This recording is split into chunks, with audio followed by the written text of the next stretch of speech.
こんにちは、あいです。今日は、このような吊り下げ型の容器を使って寄せ植えをしたいと思います。吊り下げなのでどこから見ても、綺麗に見えるような四方身の寄せ植えを作ります。吊り下げ以外でも置き型として、使っていただくことがもちろんできますので、ぜひ、寄せ植え作りの参考に、ご覧いただければと思います。今日用意した鉢は直径が25センチです。だいたい8号サイズの鉢が目安となります。はい、植物です。今日は2種類ずつお花を用意しています。カーネーションです。ネメシア、スイートアリッサム、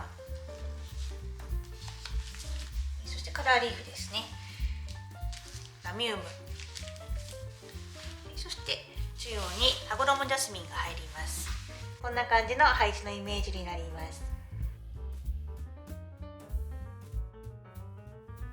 最後、土の表面に水苔を敷きます。植え付け前に乾燥した水苔を水でふやかして準備しておきます。それでは始めます。まず鉢底に鉢底石を敷きます。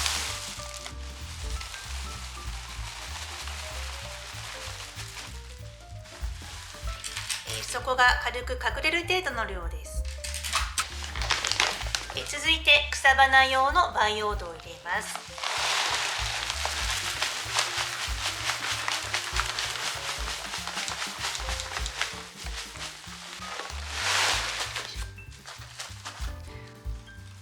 だいたいですね、このぐらいですね。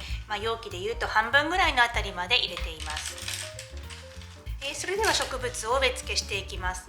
まずはじめにお花を入れていきます。少し背丈の高いものから入れていきます。まず順番としてはカーネーション2つを入れて、それから背丈の高いネメシアを入れていくイメージです。ではカーネーションから入れていきます。このぐらいの時期から出回っていますけれども、お花の時期は4月から10月ぐらいの四季咲きの多年草となります。高温多湿が苦手な植物になります。ですので夏の時期、夏越えするところがポイントになります。夏越えがうまくいくと秋もしっかりと咲きます。結構根っこが張っていますので、まずは肌の土を軽く落とします。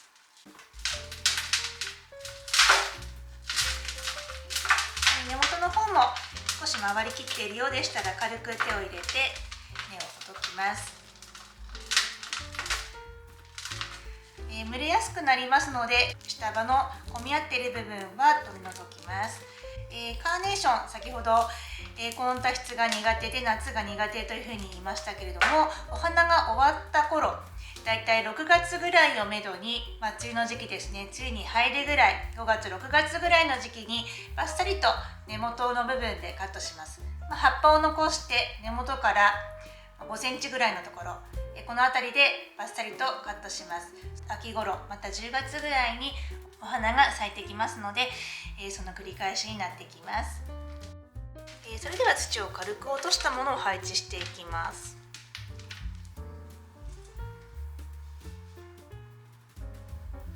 続いてネメシアを入れていきます。小花がすごい可愛いネメシアですので、ちょっとこのネメシア結構素敵だったので、これを生かすように今日は植物を選んでいます。お花の時期は10月から6月のお花となってきますね。ですのでまだまだこれからの時期、春先大活躍のお花になります。夏の暑さが苦手になるので、夏越しすれば多年草として育てることができますけれども、夏越しする場合はお花が終わったら半分ぐらいの位置でバッサリとカットするようにして夏越えをします。こんな感じになっています。まず肩の縁を落とします。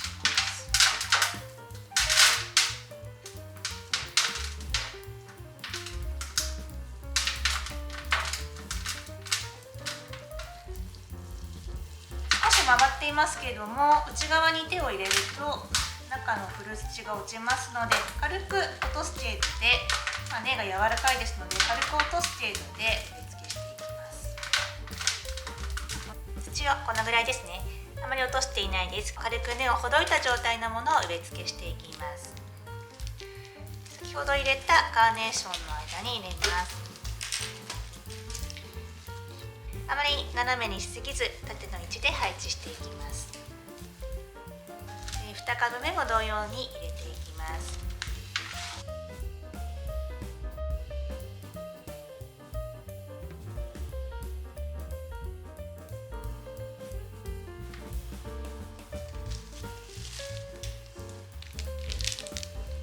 こんな感じで今入っています。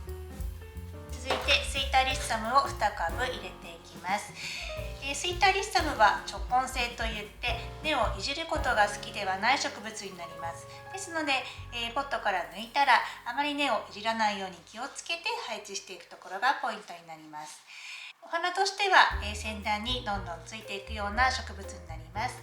横広がりのイメージで増えていくような感じの植物になります。垂れ下がるような感じで使っていきたいと思います。植物の時期としては10月から4月ぐらいまでのお花になります。高温多湿が苦手なので、夏越えが難しく一年草として扱われます。バッサリとカットすると約1月ほどでまた咲いてくるお花になります。ネメシアとカーネーションの間、この部分ですね、この部分に今度は縦ではなくやや垂れ下がる感じのイメージで入れていきます。結構根が柔らかいですね。まず型の土は根が張っていませんので、型の土を軽く落とします。この部分に入れなくてはいけませんので、根のいじりすぎに気をつけて軽く土を落としてこの部分に入れます。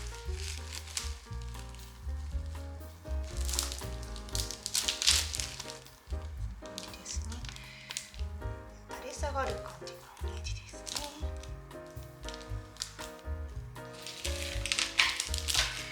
反対側も同様です。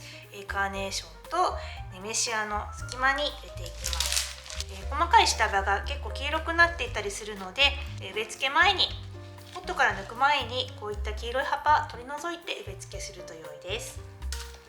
では同様ですね。型の土を軽く落とします。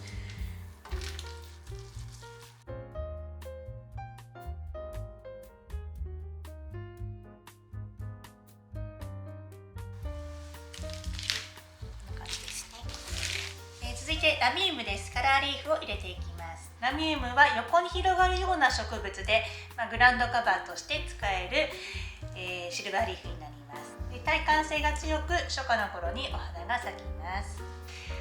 この感じお花になっていますね。とても丈夫ですので根っこを切り取ってしまいます。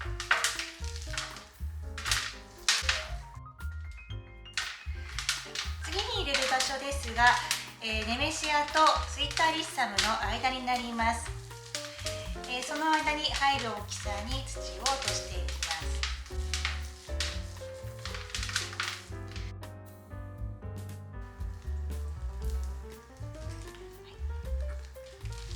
横に広がるイメージなので、縦というよりは、横というか脇ですね。この縁の部分の脇にかけるような感じで入れていきます。反対側も同様に行います。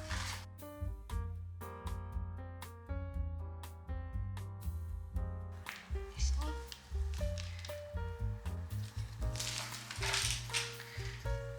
ちょっと横にするようなイメージですね。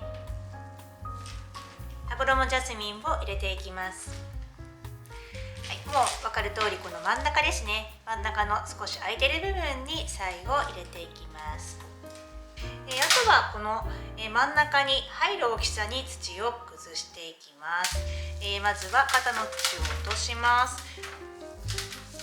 結構根がしっかりと曲がっていますので、手を内側などに入れながら古い土を落としていきます。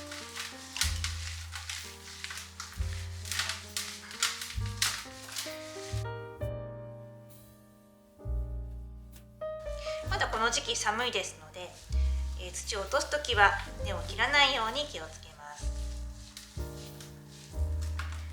こんな感じですね。土を落として横になっています。はい、そうしましたらこの隙間に空いている真ん中の部分に最後ふわっとした感じで入れます。よいしょ、こんな感じですね。はい、最後ふわっとした感じでこんな風に入っています。それでは最後しっかりと土入れをしていきます。今回はもう全体的に苗と苗の間ですね、この部分ですね、この部分が抜けていますので、そういうところをしっかり入れます。そしてこの中心部分のパコロムジャスミンが入っているところ、その周りの部分も土が抜けやすくなっているので、指で確認しながら入れていきます。最後になってしまって申し訳ないんですけれども、吊り下げ型の場合は底が丸くなっていて結構安定がしづらいので、使ってない鉢とか、そういったものがあればその上に乗せて作業すると、やりやすいかと思います。植え付けの時とかもこれがあった方が、下が安定した方が植え付けしやすいかと思いますので、そういったものを代用できるのでぜひやってみてください。土入れが終わったら、今度は土の表面に最初に用意しておいた水苔でマルチングをしていきます。吊り下げ型の場合は上から吊るすことになりますので、地面に置く場合よりも土が乾きやすくなります。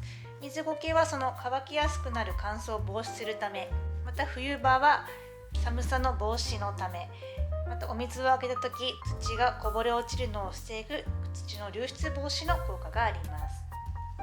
たくさん敷く必要はありませんけれども、土の表面が隠れる程度の厚みで敷いていくようにします。